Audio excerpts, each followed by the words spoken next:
Hoje nós vamos para 1 Coríntios 7, a partir do verso 10. Nós vamos ler de 10 até o 24. Abra o seu aplicativo, a sua Bíblia de papel, ou você lê na tela.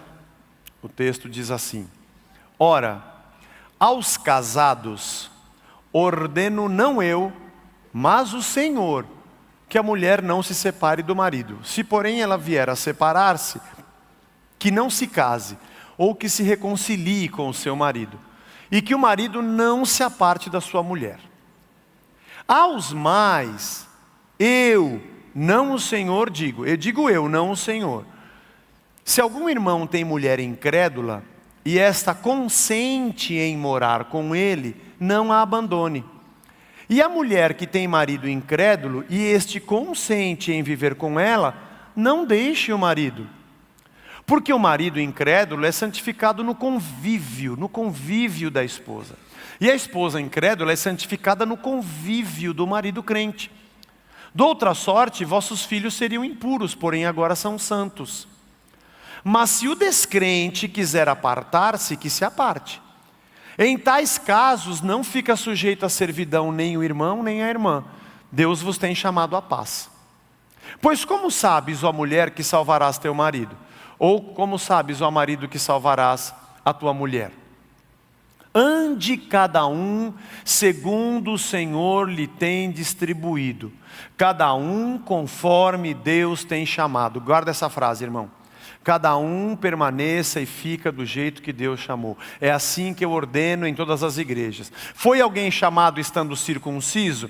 Não desfaça a circuncisão. Foi alguém chamado estando incircunciso? Não se faça circuncidar.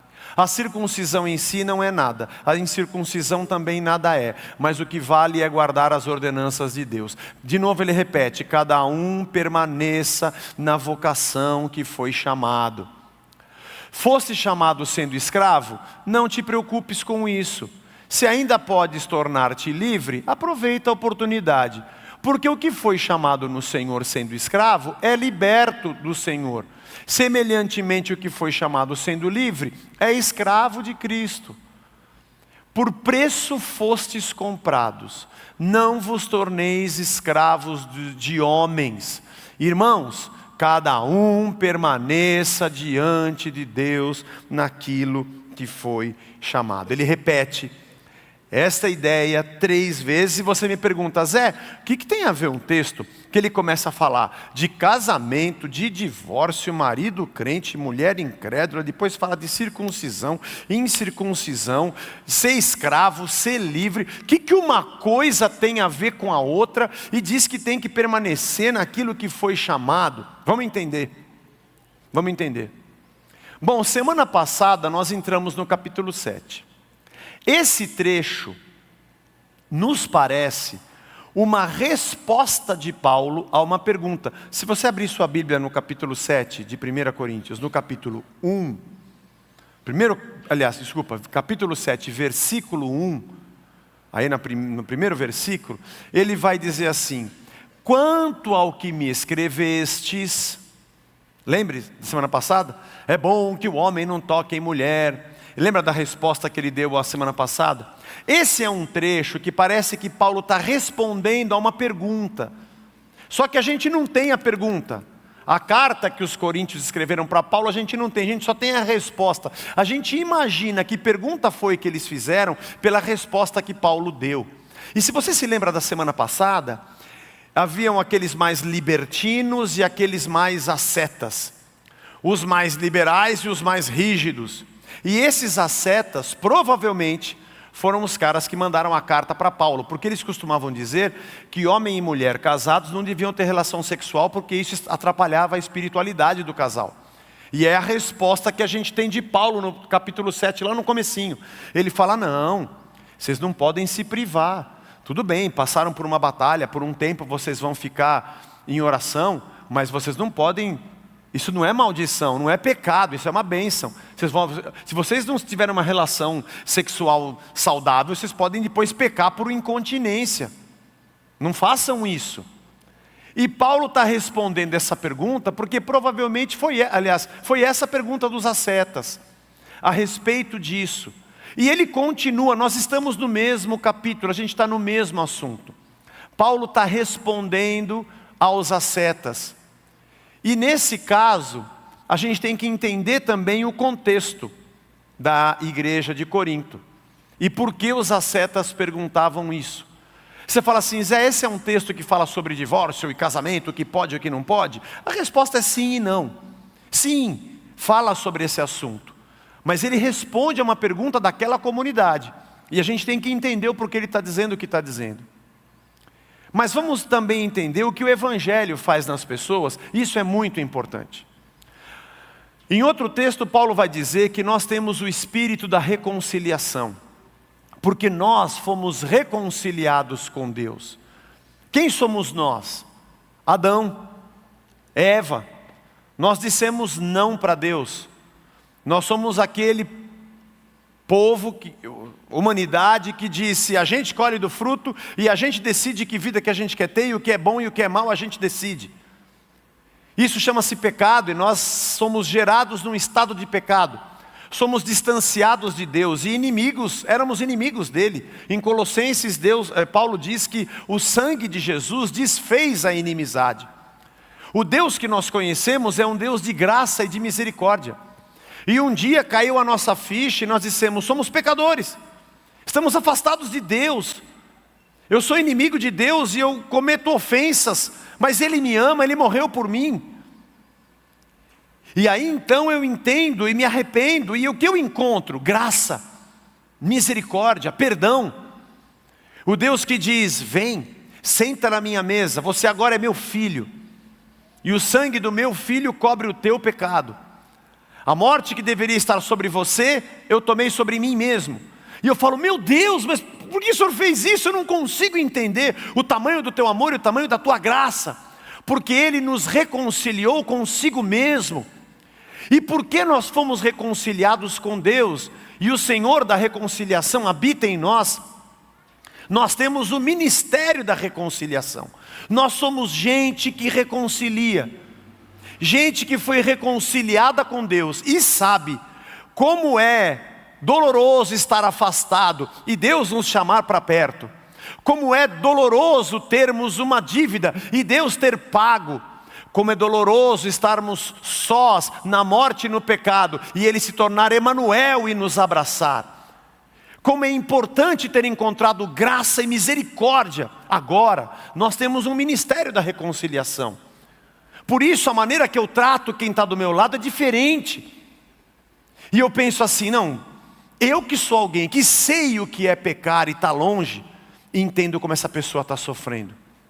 Pega a imagem do casamento de Efésios, já que nós vamos entrar num casamento, onde Paulo diz que o homem casa com a mulher como Cristo se uniu à igreja. Lembra desse texto?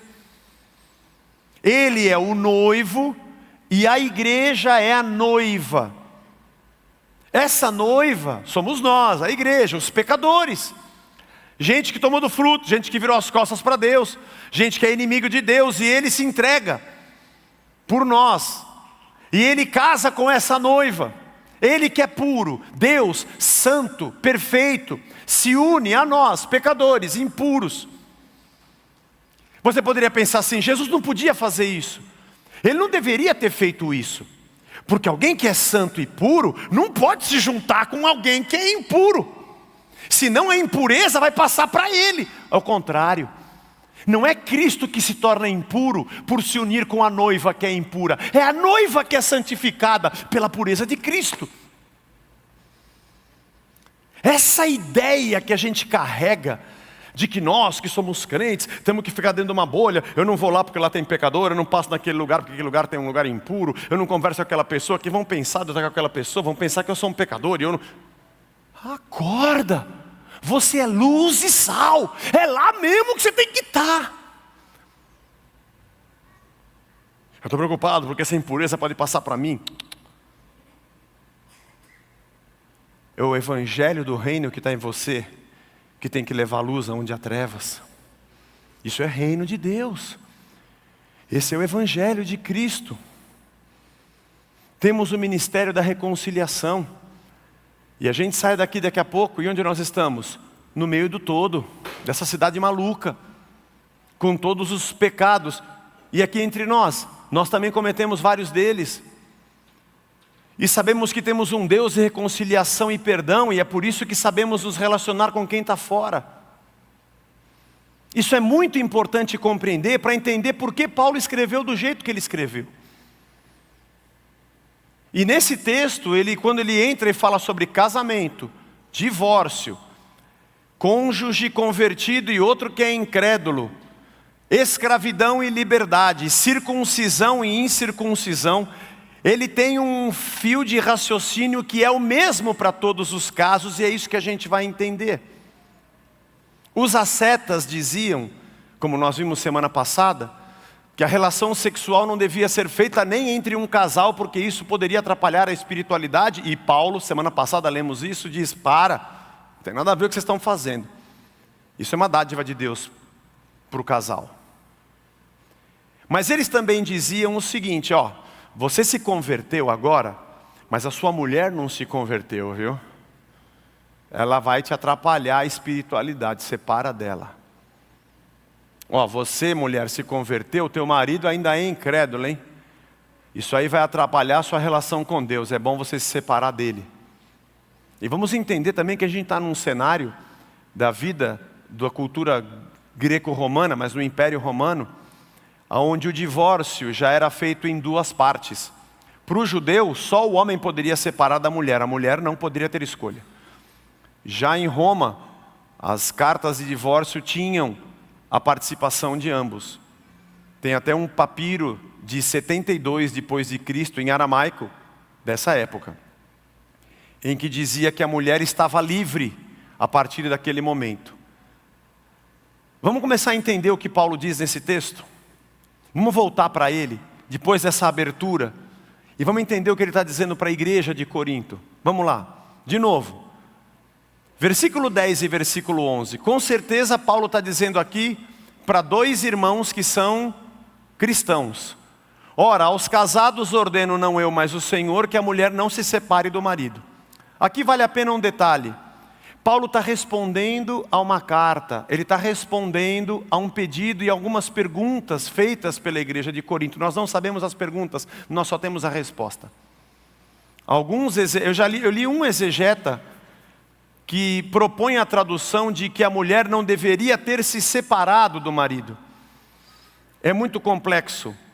Eu não alcanço. O grego koiné é uma língua que não se fala mais. Então há muita pesquisa sobre a tradução, porque aqui é um infinitivo aoristo passivo, é um tempo verbal que a gente tenta entender, nesse caso específico. Então alguns dizem que essa aqui não é um caso genérico. Alguma mulher deveria ter deixado o marido na igreja de Corinto e ele está respondendo a isso. Mas também a tradução de que a mulher, como qualquer uma, não se aparte do marido, também é aceitável. Mas de qualquer maneira, parece que ele está dizendo aqui para dois cristãos. Se ela vier a separar-se, que não se case, mas se reconcilie com o seu marido. Mas aqui é uma ideia judaico-cristã, porque o verbo que ele usa para separar do marido é apenas separação. E quando ele diz o marido não se aparte da sua mulher, o aparte é divórcio. Então ele já tem uma ideia cristã, ele está falando para dois cristãos. Por que ele está dizendo isso para dois cristãos? Porque se são dois cristãos, os dois têm o ministério da reconciliação. Os dois entendem que receberam graça e misericórdia de Deus. Os dois compreendem que foram perdoados da sua multidão de pecados. Os dois têm o espírito da reconciliação. Os dois receberam misericórdia e perdão. E os dois sabem também dar perdão e misericórdia, porque os dois são de Cristo. A questão do divórcio não é uma questão de pode, não pode, proíbo, não proíbo, deve, não deve. Não é apenas isso. É do que habita em você e de quem é você. Isso é muito interessante. Então ele começa respondendo, se dois cristãos têm o ministério da reconciliação, eles vão se reconciliar, ou devem se reconciliar. E isso não ordeno eu, mas o Senhor, porque é isso que está dentro deles. Mas olha o verso seguinte, vamos entrar no 12 agora. Aos mais, agora aos outros, diferente, agora já é gente diferente. Digo eu, não o Senhor. Se um irmão tem mulher incrédula e essa consente em morar com ele, não a abandone. E se a mulher tem marido incrédulo e esse consente em viver com ela, não deixe o marido. Seguindo, porque o marido incrédulo é santificado no convívio da esposa, e a esposa incrédula é santificada no convívio do marido crente. De outra sorte, vossos filhos seriam impuros, porém agora são santos. O que ele está dizendo aqui? Ele está respondendo a essa pergunta, que nós não temos uma pergunta, nós temos só a resposta. Você que está dizendo, você se converteu e a sua mulher é incrédula, tem que deixar ela, você está errado. Não é isso que vocês têm que fazer. Ah, você mulher se converteu, teu marido é incrédulo, você vai se tornar impura por causa dele. Para com essa bobeira. Porque Cristo se uniu à igreja e não foi ele que ficou impuro, mas foi a igreja que foi santificada. A ideia do reino e do evangelho está aqui dentro do que Paulo está respondendo aos coríntios. E por isso ele diz, permaneça do jeito que você está. E ele usa a palavra convívio. É enquanto vocês estão juntos. É nesse processo que você vai levar a salvação para o teu marido ou para a tua esposa. Não fique pressionado porque você tem que separar, porque tem que largar, ou porque tem que... Não tem que. Permanece como você está, porque agora você é de Cristo. Você agora pertence a Ele. E na cabeça do judeu, se ele se casasse com uma midianita, com uma moabita, com uma filisteia, ele teria um filho fora da aliança de Deus.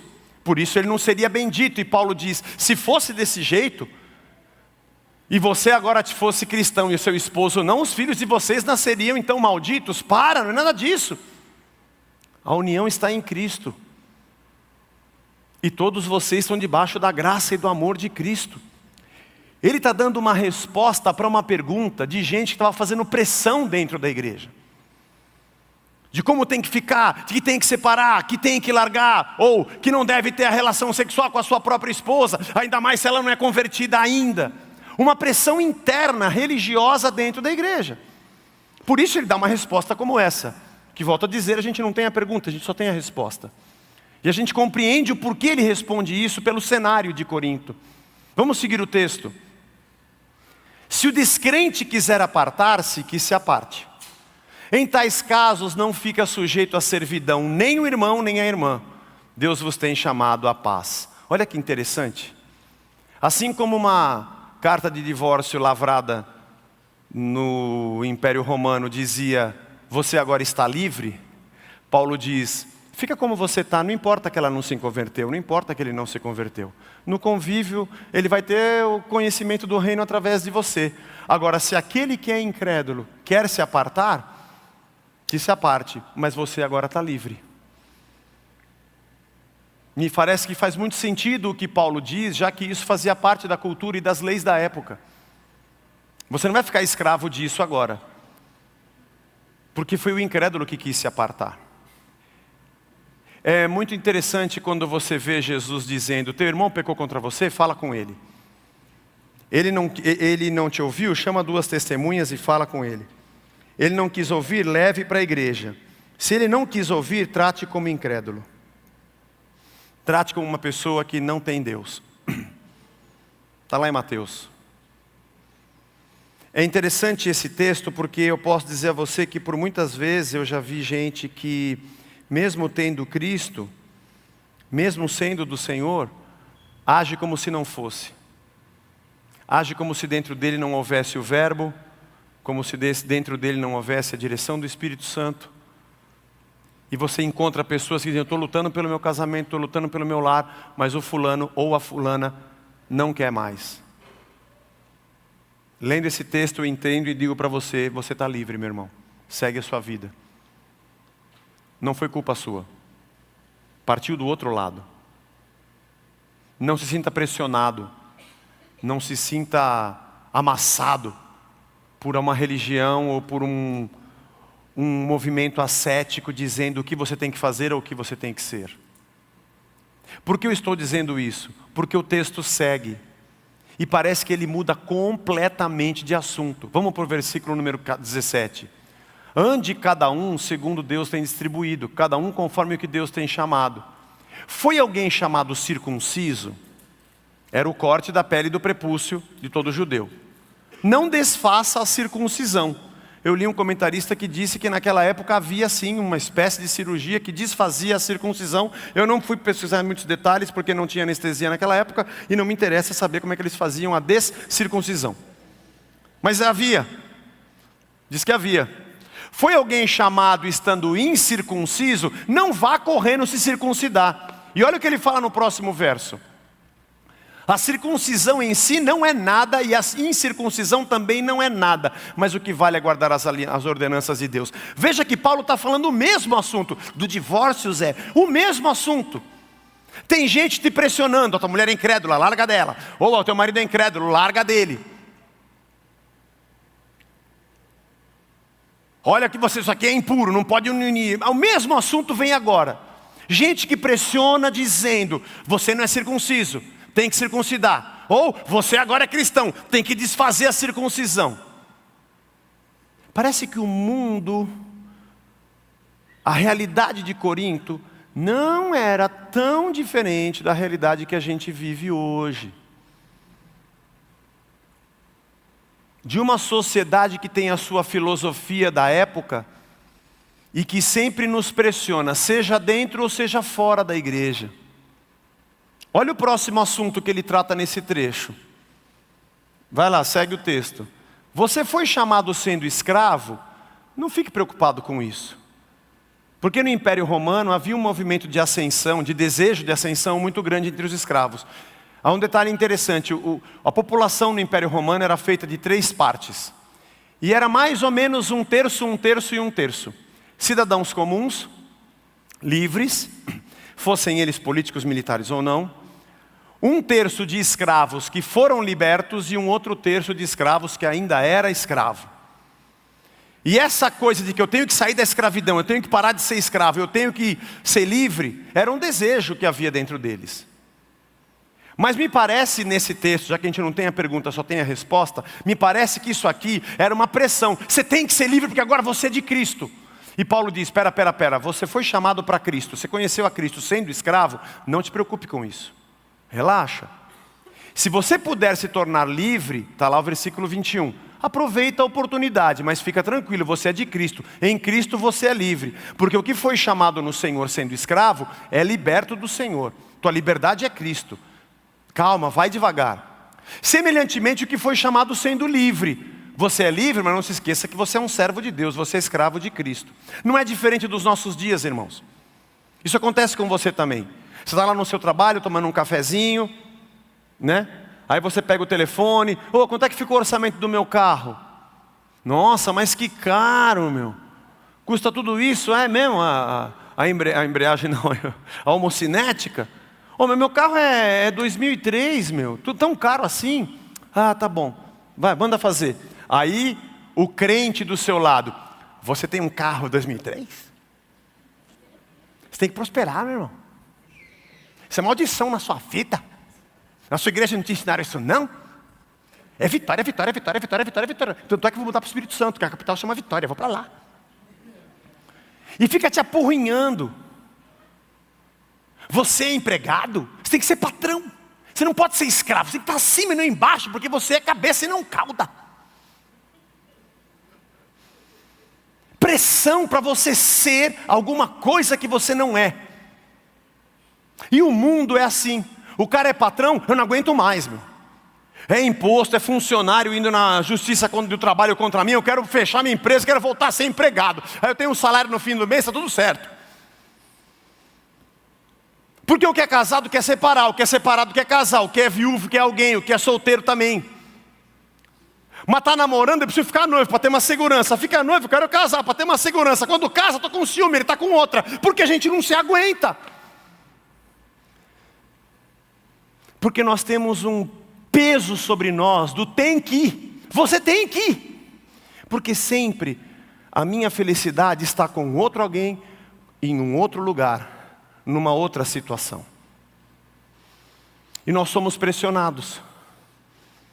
É claro que Paulo trata sobre 2 cristãos que têm o ministério da reconciliação. Claro que ele trata de um casal que é um cristão e um outro não.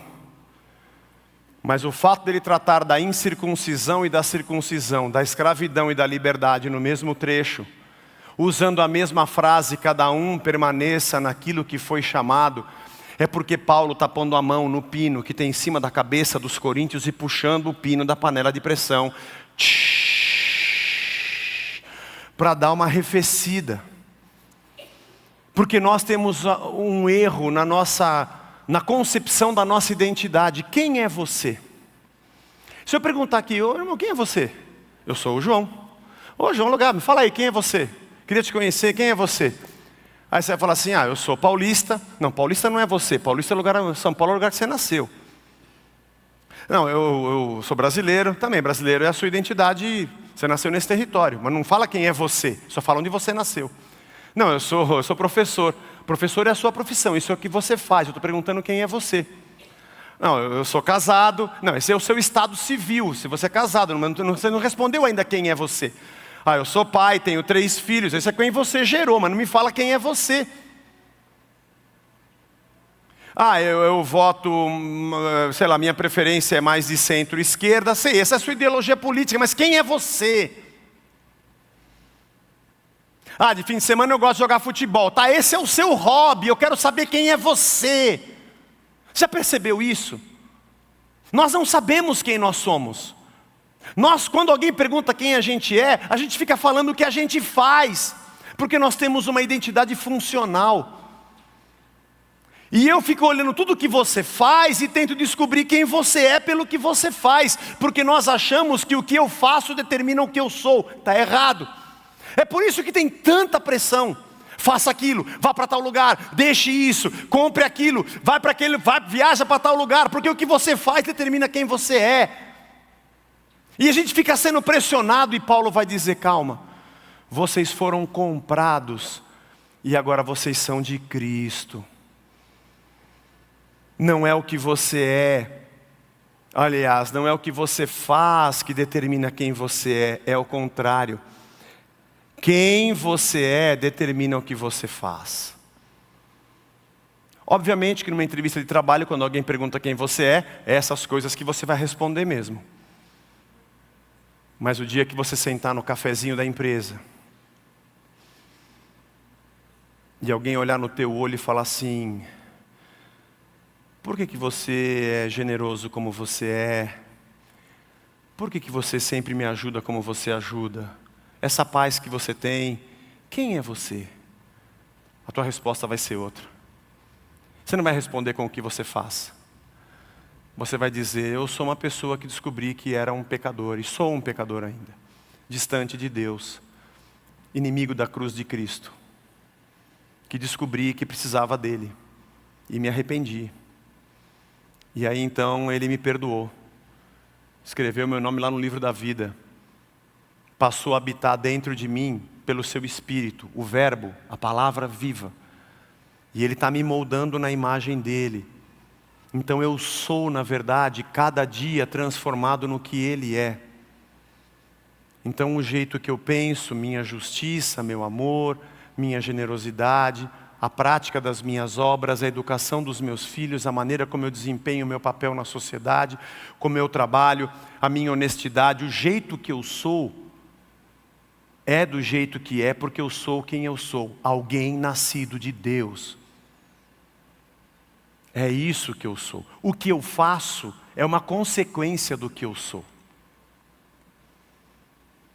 Eu não sei se você está entendendo o que eu estou querendo te dizer. Porque a gente não tem a pergunta que os ascetas fizeram para Paulo, a gente só tem a resposta. Mas pela resposta a gente entende Paulo dizendo, relaxa, você não tem que ir. Você não tem que ir. Permaneça naquilo que você está, porque agora você é de Cristo. Ter Cristo determina quem você é. E a partir dele é o que você vai fazer. Você não deve ficar preocupado que tem um monte de gente falando assim, você tem que. A tua mulher te traiu. Teus amigos todos vão falar, depois de 2, 3 copos de cerveja, dá uns tapas nela. Você está pressionado, porque o machão latino-americano tem que fazer isso. O teu marido estava vendo um site pornográfico. Isso é que te falam lá dentro da cabeleireira. Mas não se esqueça que aqueles capacetes que secam o cabelo, acho que eles sugam o seu cérebro. Não tem mais aquilo, né? Tem ainda? Não tem mais. Mas era um negócio... Eu tinha medo daquilo. Minha mãe entrava e falava, não. Ele não presta, homem é tudo igual. Deixa eu te perguntar uma coisa, quem é você? Da onde vem essa pressão que te diz, você tem que circuncidar, incircuncidar, ser livre, ser escravo, ser patrão, ser funcionário, larga dela, fica com ela, pega a outra. Da onde vem isso? Se não de todo o pecado que está ao nosso redor. O pior é que a gente corre para a igreja para pedir para Deus, dizendo para Ele que eu tenho que. E Ele fala, não, você não tem que. Você tem que ter a mim. É a minha presença em você. É isso que te faz ser quem você é. E não as pressões que estão ao teu redor para dizer o que você deve fazer para ser quem você deve ser. O assunto subjacente, o que está por baixo, por trás de tudo que Paulo está dizendo é um conceito. Cuidado com as pressões que estão ao teu redor. E eu quero ir para o final dessa reflexão com algumas perguntas importantes para a gente responder. Por que você está tão ansioso para dar resposta às perguntas que estão ao teu redor? Por que você está tão inquieto com o você tem que de quem está te rodeando? Quem é você? Quem é você? Se você pudesse me responder, o que você diria? Você é o que Cristo tem te moldado? Ou você é o que o teu entorno tem te pressionado a ser? Mesmo dentro da igreja, viu? Talvez um dos piores lugares para pressionar as pessoas seja a religião. Porque a religião é o melhor sistema inventado pelo homem para afastar o homem de Deus. Não tem outro melhor. Religião é a melhor coisa para afastar o homem de Deus. O Evangelho nos reconcilia, mas a religião nos separa. Esse é assunto para um outro culto, uma outra reunião. Você está pressionado pelo quê? Outra pergunta é, para quem você deve respostas? Ó Senhor, é assim. Estou passando por isso aqui, ó. Aqui dizem isso. O digital influencer diz isso. Agora tem isso, irmão. Digital influencer. Jesus amado, livrai-nos disso. É um digital influencer, mas eu não sou digital, eu sou analógico, para mim não serve.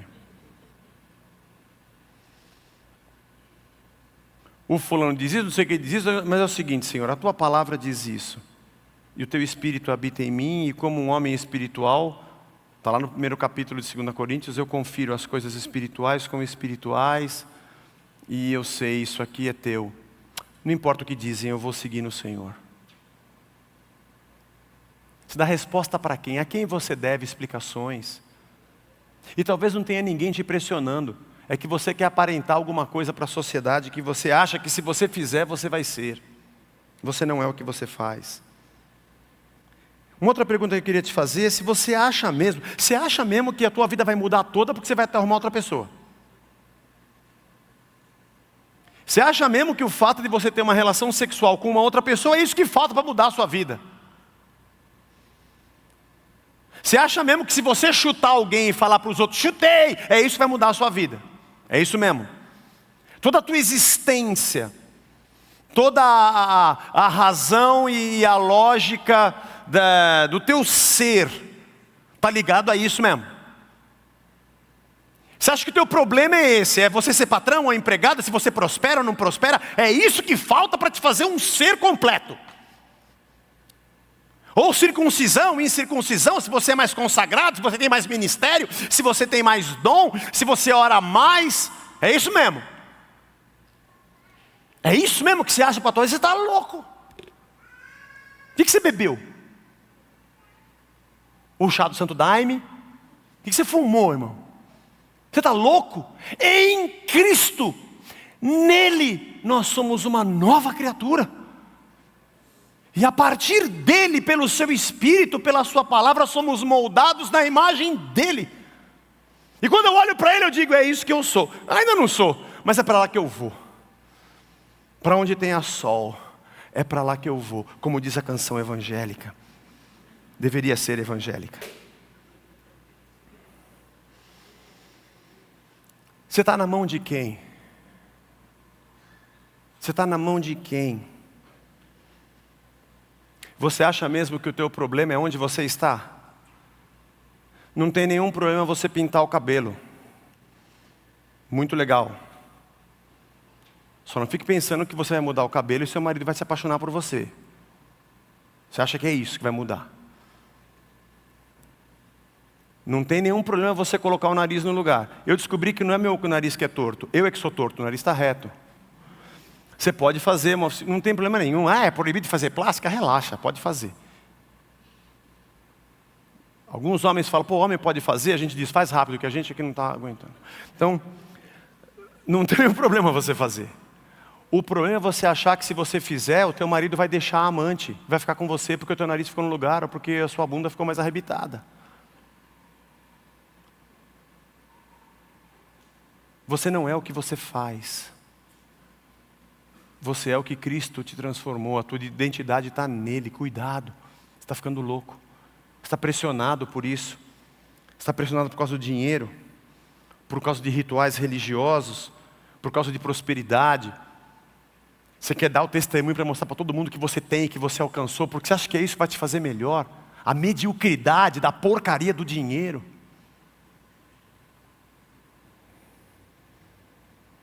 Você é feliz com Jesus?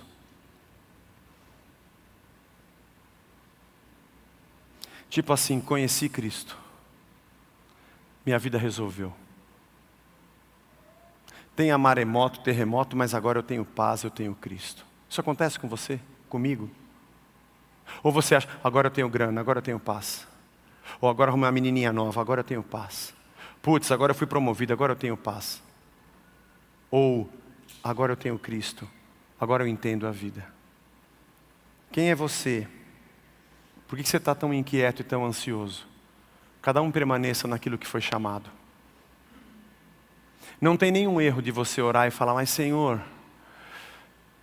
eu gostaria muito de sair desse lugar. Não tem nenhum problema. Senhor, esse emprego não está legal, minha família está passando necessidade, me ajuda. Não tem nenhum erro nisso. Só tome cuidado para você não achar que Deus tem que ir, porque você tem que ir. Permaneça e diga, Senhor, eu vou andar, trabalhar, orar, mas eu sei que não é aquilo nem aquilo outro. Eu sei que a minha alegria é o Senhor, e sei que o Senhor cuida de mim. Puxa o pino dessa panela de pressão aí. E Paulo encerra esse trecho, que nós separamos esse trecho, dizendo, não sejam escravos dos homens. Agora ele responde a pergunta dos ascetas para a igreja, não sejam escravos desses caras. E não deixem, no versículo 23 ele diz isso, não deixem que os homens fiquem tornando vocês escravos. Não é pelo que você come, pelo que você bebe, não é com quem você casa, não é pela circuncisão, não é pela liberdade ou pela escravidão, agora você tem Cristo. E a partir dele, as coisas vão se fazer novas. Descansa e segue. Amém? Vamos ficar de pé.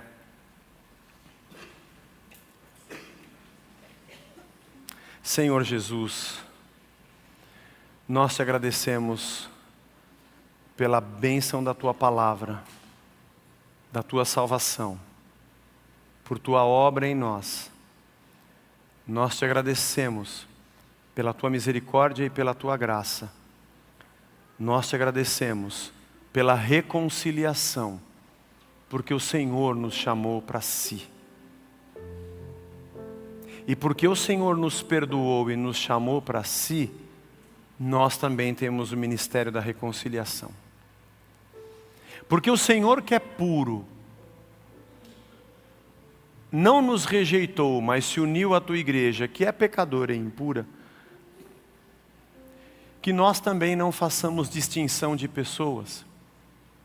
E saibamos que se há algum lugar escuro, é lá que nós temos que estar, porque nós somos luz.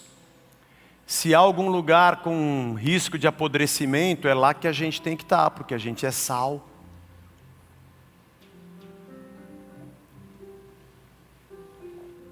E nos livra, Senhor, dessa ideia que a gente tem de ter que responder a tudo que está ao meu redor. Sim, não, sim, sim, sim, sim. Senhor, me liberta. Em nome de Jesus, Senhor, nos guarda. Isso não é conformismo, permanecer onde estamos. É ter certeza de que o Senhor conduz nossos passos. É ter certeza que o Senhor cuida de nós, circuncisos e incircuncisos, escravos ou livres, casados ou não. Não permita que sejamos escravos dessa sociedade, dos padrões deste século, mas que sejamos influenciadores, luz e sal no meio dele. E nos abençoa, Senhor, tira de nós essas pressões, e nos faz pensar como gente que não é o que faz. Somos o que somos porque o Senhor é nosso Deus. E que possamos dar resposta a esse mundo da nossa fé, e não de um comportamento governado pelo nosso entorno. Abençoa nossa relação com nossa esposa e esposo, com reconciliação. Do filho com o pai, reconciliação. Do pai com o filho, reconciliação. Nos liberta e nos abençoa. Nos leva em paz, Senhor, para a nossa casa. Dá-nos um domingo de descanso na Tua presença. Abençoa a nossa semana de trabalho. É o que nós te pedimos em nome de Jesus. Amém. Amém. Irmãos, quando você for tratar o teu pai, não fique ouvindo o que os filhos falam a respeito dos pais. Quando você for tratar o teu filho, não vai na cabeça com a maneira que os pais falam sobre seus filhos. Quando você for conversar com a tua esposa, não vai conversar de acordo com o que você ouviu na oficina mecânica. E quando você for falar com o seu esposo, não de acordo com o que você ouviu na manicure ou no mercado, mas de acordo com o que Cristo diz, porque nós somos comprados por Cristo. E o mundo fica te perguntando: e aí, você vai? Você vai? Você é livre, pô. Se você é livre, você tem que fazer. Cuidado. Livre não é quem diz sim. Livre é quem diz não. Quem só pode dizer sim é escravo. E quando o mundo vier com padrões, pô, você é livre, você pode ter outra mulher, você pode ter outro marido, você é livre. Então, se eu sou livre, então eu posso dizer não. Porque se eu tiver que dizer sempre sim, essa é uma falsa liberdade. Na verdade, eu sou um escravo, com um verniz de liberdade. Nós somos de Cristo. Deus nos abençoe. Um bom domingo, dê um abraço no seu irmão, vai na paz do Senhor. Até a próxima semana.